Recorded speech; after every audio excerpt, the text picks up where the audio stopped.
Space Avocat, SPACEAVOCAT, le podcast. the podcast.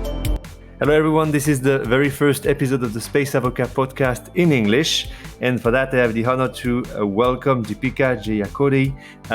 Deepika, welcome. I hope you're good today. Hi, Numa. Thank you so much for having me on your show. Sure, that's my pleasure. So first thing first, and that's not because if in English that we're going to change the tradition. The very first question is always about you. So what is your background? Okay, so I am an Indian woman who accidentally got into space law and the space industry.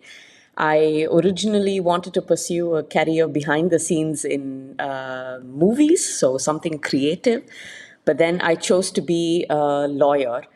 My favorite subjects were, of course, public international law, technology laws, and intellectual property laws. And following that, I went on to do a master's in public international law and comparative constitutional law.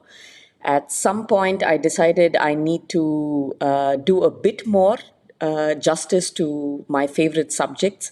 So I did a master's in aviation and space law at Leiden University in the Netherlands. So this was a way for me to combine public international law and technology laws together and see how that works in real life. That is quite awesome. So who said that law was not creative? You see, going into your practice, you're a senior commercial contract officer, and by doing this, you have opportunity to study, negotiate large number of space-related contracts. So based on your experience, what are the most specific points of this particular industrial contracts? So within the space industry, from the time you create a project to when it's actually implemented and when we send something to space or bring a service back to Earth, there are different elements that are brought together by a web of what you call prime and subcontracts.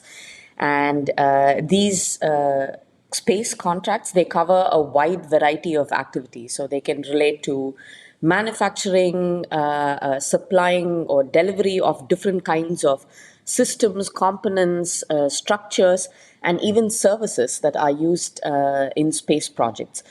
And if we look at this purely in terms of contract law, they are not so different from other commercial contracts. So you generally talk about performance, non-performance, what sort of consideration do we have in, what sort of confidentiality you maintain, just to name a few.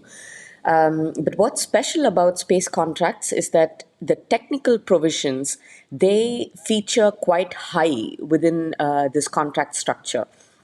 So as you can imagine, in relation to space activities, these technical provisions can relate to authorization, reporting mechanisms, a high focus on IP liability, dispute settlement, or even how public law through agencies can overrule or impose alterations on the contract itself. So you see that these are the features that make space contracts quite different from other commercial contracts. All right, so I understand there is a very important and major notion of time is of the essence, because you have a lot of things to do in actually quite a few years, or sometimes even shorter.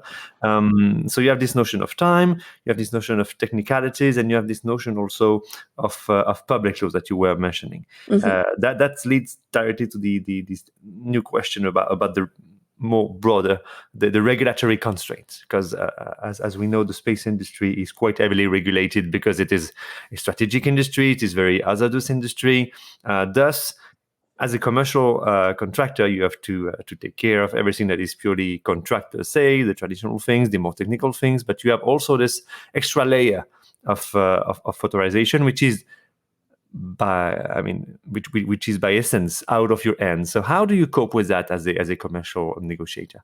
So there are different ways that people look at regulation of space activities, right? On the one side, it is needed. You can think about these regulations as a guide.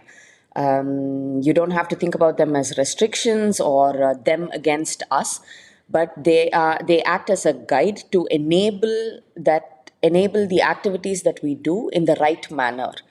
And on the other side, these regulations can go overboard, so they can be stifling, particularly because we are a risk-averse industry.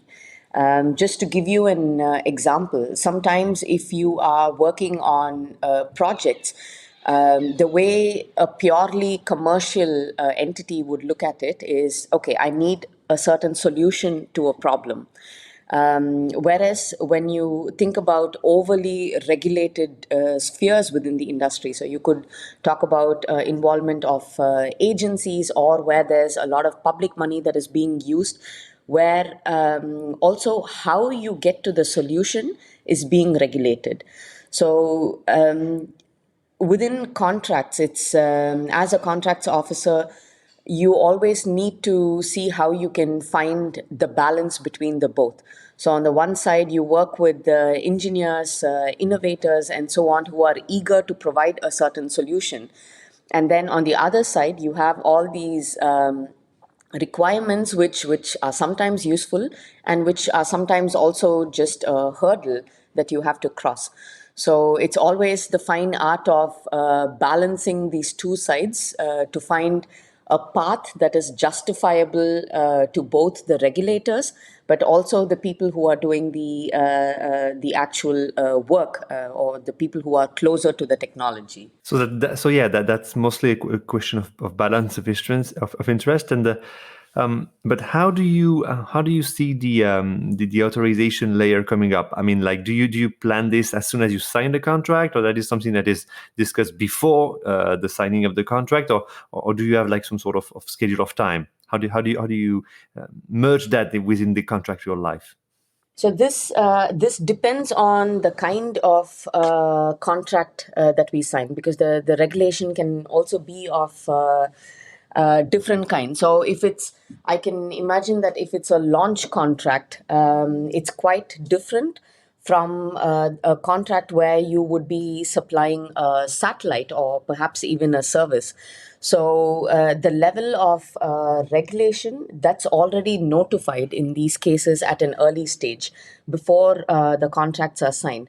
So you do this balancing act, making these assessments on whether we can comply with those regulations, or if there are additional steps in order to be taken to meet those regulations at quite an early stage. So these regulations are made aware to different entities at quite an early stage, and there's enough room for a commercial party or any other public entity to look into whether we can comply with these regulations or not, or if there are additional steps that need to be taken in order for us to comply with those regulations.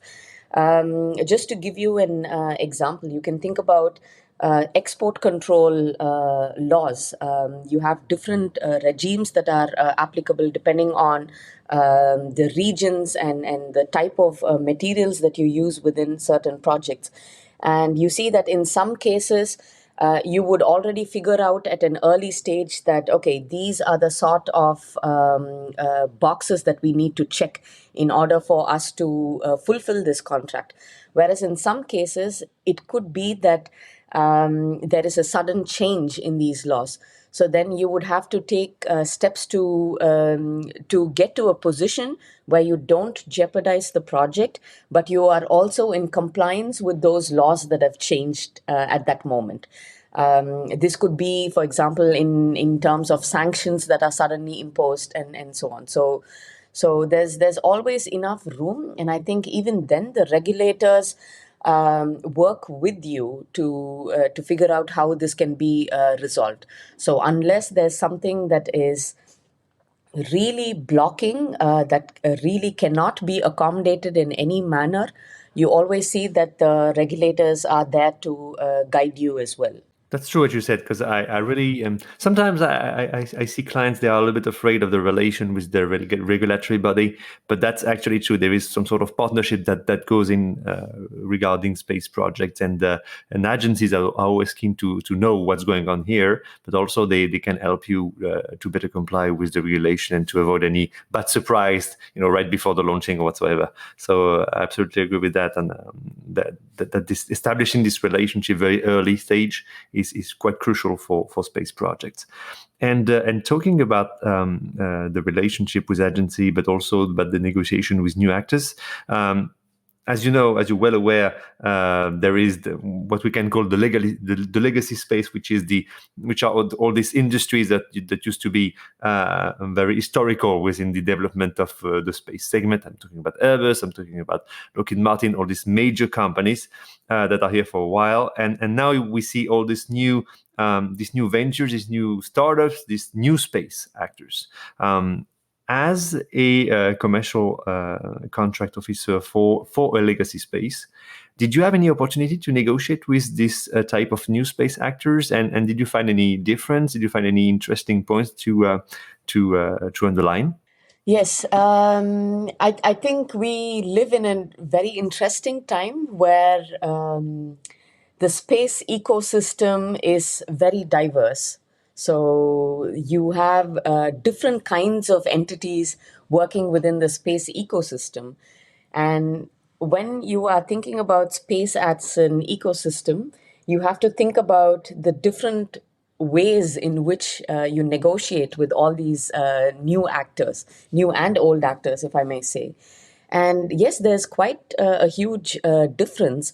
When you work with new space actors, you see that their organizational structure is different. They can take decisions in a day because you are probably talking to a 2 or 3 person entity. They have different attitudes and ways of working. And there are some steps that you need to take in order to speak the same language between these different entities.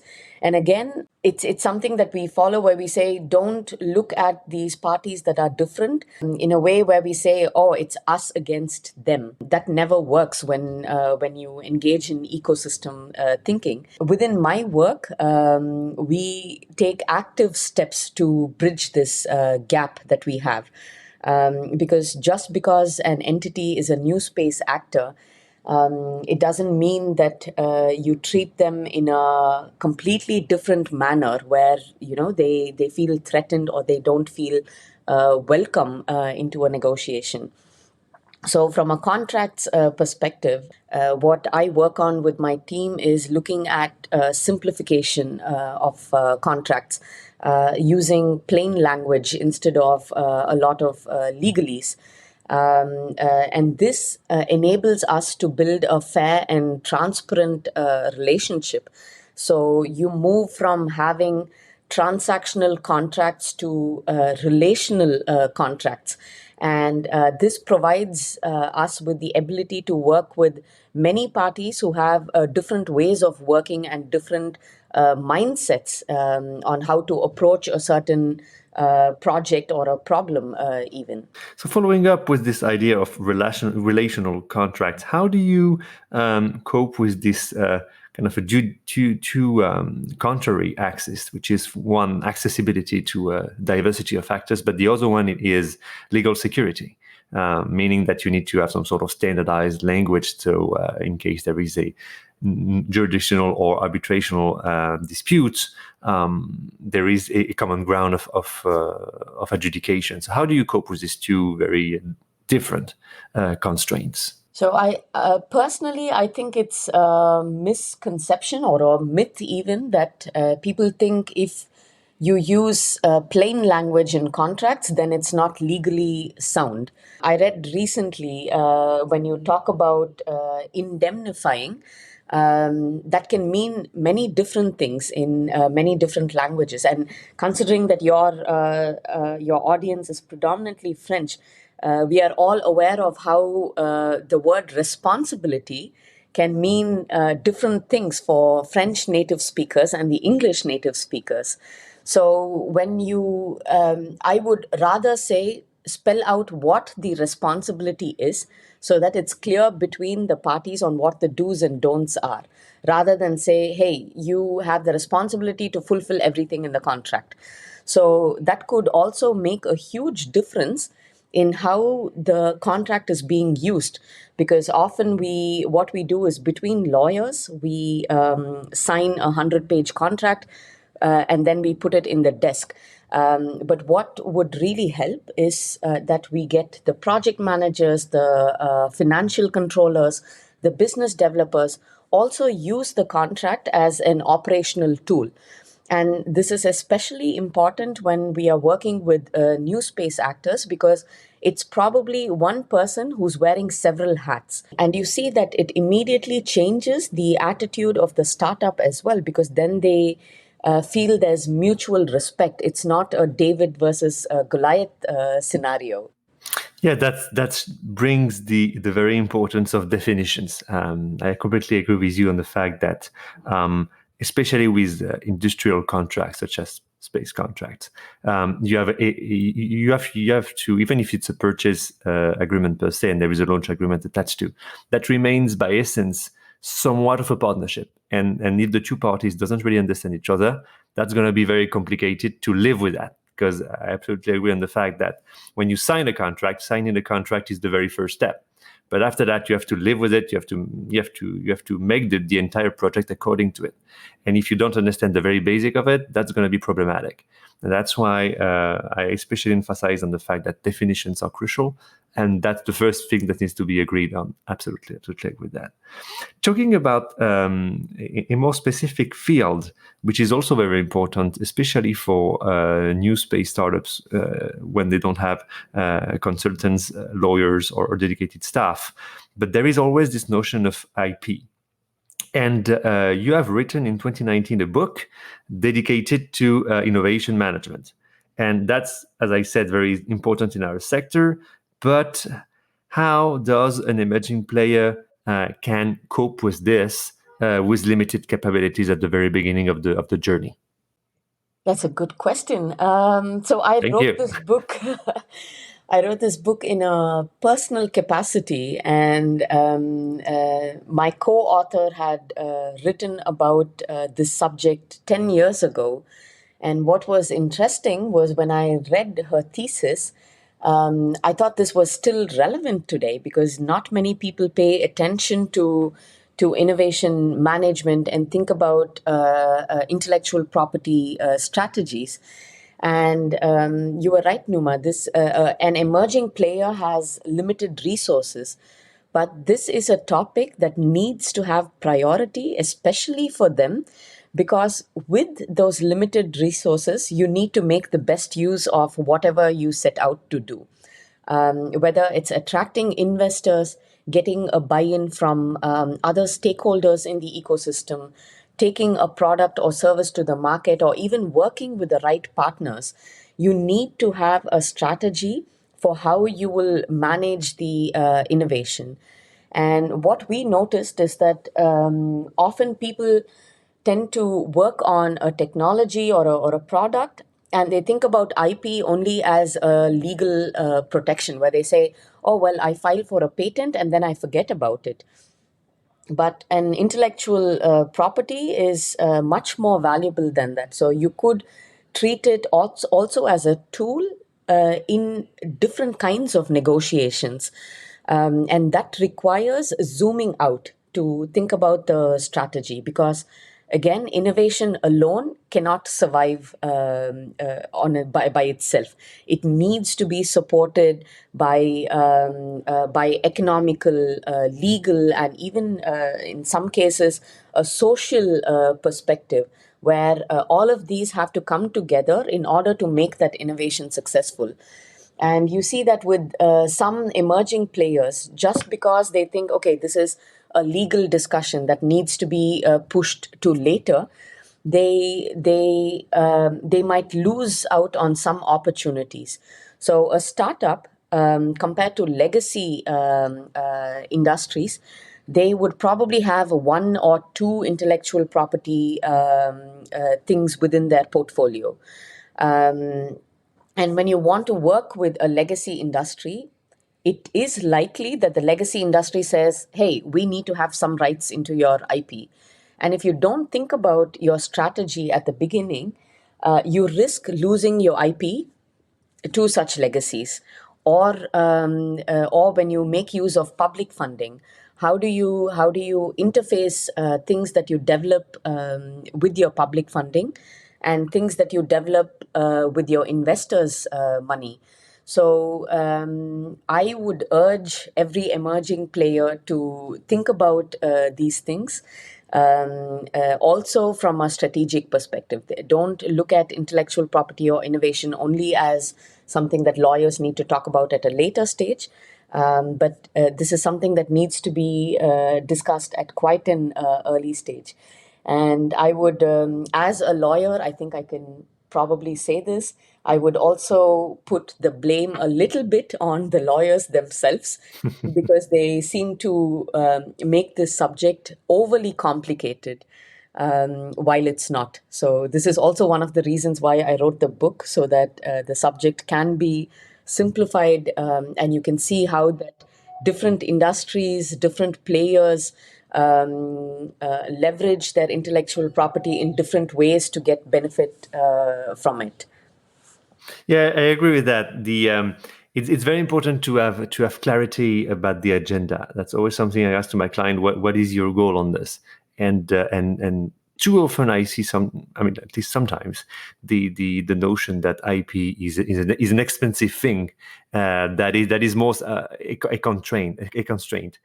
Whereas I think, and I think you agree with that, this can be seen as an investment.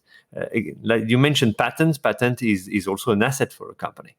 So it's quite crucial to think of it as an investment rather than just a constraint, just a rampart for protection. Of course, this is a protection, but it is also a go forward in the business. And I agree with you on the fact that there's no matter of panicking when we're talking about IP. That's something that needs to be, of course, taken very seriously. But clarity and especially when you have partnership, when you have the notion of background IP, foreground IP, who owns what, is there is a co-ownership whatsoever, that's something that needs to be discussed plainly, that to be discussed between partners. What do we guys want to do? Are we okay to negotiate or not? And then after that, we can do the legal process. But I agree with you on the fact that that's something that needs to be discussed plainly and that needs to be seen not only as a constraint, but also as an investment. Time flies. It's already time for the very last questions, which is more of a practical one.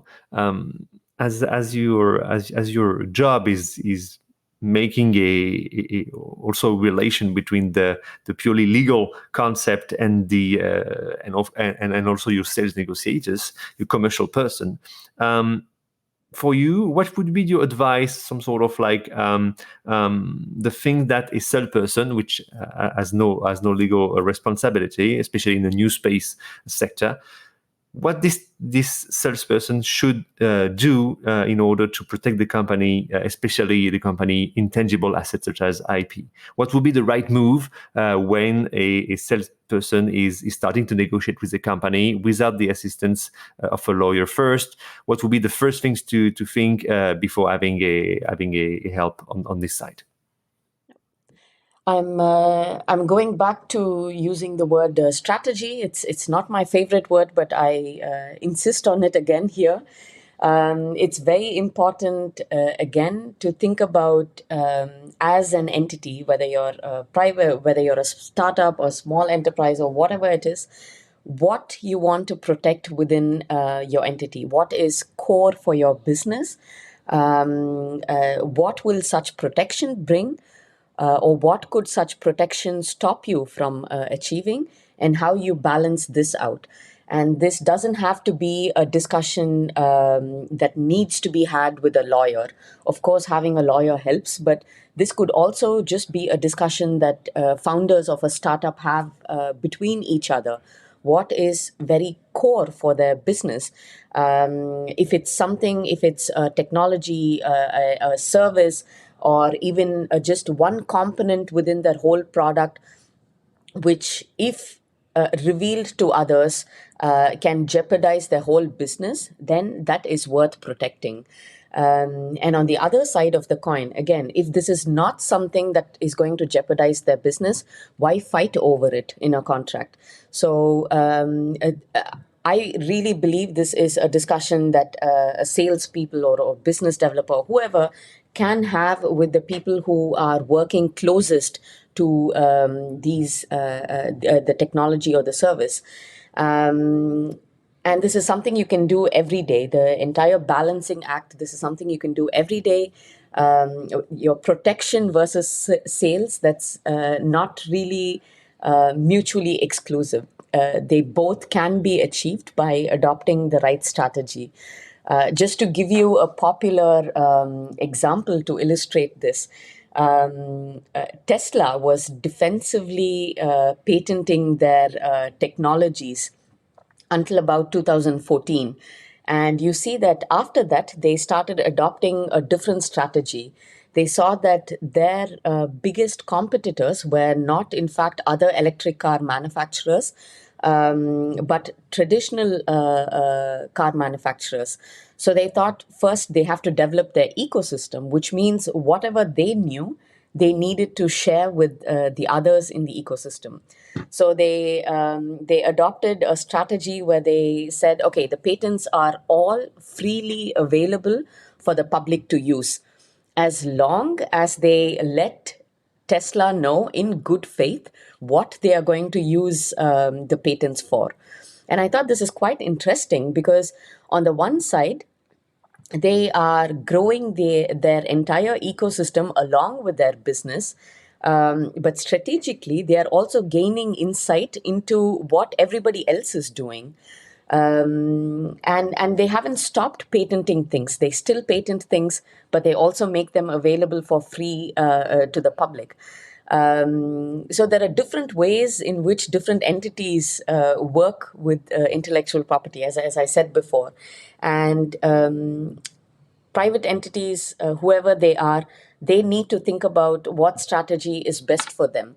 And they are the only people who know what the right context is of their business, of what their vision is, and how they can achieve this vision by way of protecting their assets, whether they are tangible or intangible. Well, Deepika, thank you so much for your participation and these words. I hope you enjoyed the show and have a great day. Thank you so much, Numa. The questions were absolutely interesting. I hope your audience takes away something from our chat today. Well, I'm sure they will. And they will say that in the comments, of course. Take care. Bye-bye.